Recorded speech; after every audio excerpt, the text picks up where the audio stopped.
Hi ಎಲ್ಲರಿಗೂ ನಮಸ್ಕಾರ. ನಾನು ತುಳಸಿ ಗಿಡದ ಬಗ್ಗೆ ವಿಡಿಯೋ ಮಾಡಿದ್ದೆ. ಅವ್ರಿಗೆಲ್ಲ ಕಮೆಂಟ್ ಮಾಡಿದರೆ ಅಕ್ಕ ಇದನ್ನು ಯಾವ ರೀತಿ ಬೆಳೆಸೋದು ಅಂತ ನೋಡಿ, ಅದಕ್ಕೊಂದು ವಿಡಿಯೋ ಹಾಕ್ತಾಯಿದ್ದೀನಿ. ಇವಾಗ ಈ ವಿಡಿಯೋ ಪೂರ್ತಿಯಾಗಿ ನೋಡಿ, ಇಷ್ಟ ಆದರೆ ಲೈಕ್ ಮಾಡಿ, ಶೇರ್ ಮಾಡಿ, ದಯವಿಟ್ಟು ಕಮೆಂಟ್ ಮಾಡಿ.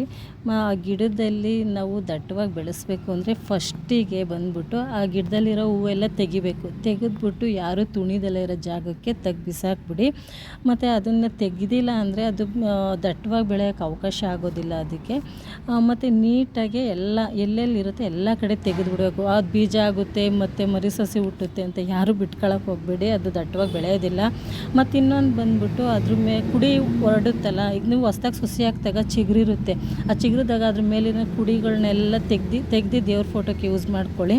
ಅದು ತೆಗಿಯೋದ್ರಿಂದ ಅದು ಕವಡ್ ಹೊಡ್ಕೊಂಡು ದಟ್ಟವಾಗಿ ಬೆಳೆಯುತ್ತೆ. ಇಲ್ಲಾಂದರೆ ಅದು ನೀಟವಾಗಿ ಬೆಳ್ಕೊಂಡು ಹೋಗುತ್ತೆ, ಅದು ಚೆನ್ನಾಗಿರೋದಿಲ್ಲ. ಇಲ್ಲಾಂದರೆ ಸಣ್ಣದಾಗಿ ಹಂಗಂಗೆ ಗುಂಗುರು ಬರೋ ಥರ ಆಗಿಬಿಡುತ್ತೆ ಗಿಡ. ಅದರಿಂದ ಏನು ಮಾಡಬೇಕು, ಕುಡಿನೆಲ್ಲ ತೆಗಿಬೇಕು. ಮತ್ತು ಇನ್ನೊಂದು ಬಂದ್ಬಿಟ್ಟು ಆ ಮಣ್ಣು ನಾವು ಪಾಟಲ್ಲಿ ಹಾಕಿರ್ತೀವೋ ನೆಲದಲ್ಲಿ ಹಾಕಿದ್ರು ಸರಿಯೇ, ಆ ಮಣ್ಣನ್ನು ಅದ್ರ ಸುತ್ತ ಲೂಸ್ ಮಾಡಬೇಕಾಗುತ್ತೆ. ಬೇರುಗಳು ಬಿಡೋಕ್ಕೆ ಅವಕಾಶ ಇರಬೇಕು ಅಂತ ಅಂದರೆ ಆ ಮಣ್ಣೆಲ್ಲ ಲೂಸ್ ಮಾಡಬೇಕು. ಅದು ಮಣ್ಣು ಟೈಟಾಗಿದ್ದರೆ ಏನಾಗುತ್ತೆ, ಗಿಡ ಬೆಳೆಯೋದಿಲ್ಲ ಮತ್ತು ಬಾಡೋಗುತ್ತೆ ಗಿಡ.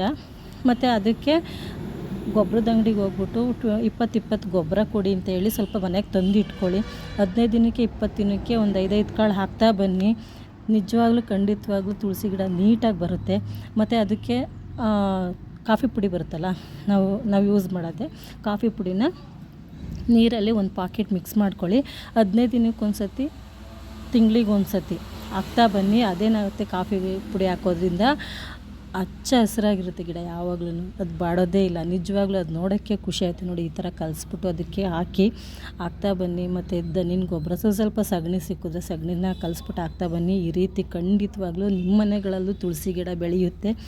ಅದು ಬೆಳೆದಾಗ ನಮಗೆ ನೋಡೋಕ್ಕೆ ಒಂಥರ ಖುಷಿ ಇರುತ್ತೆ.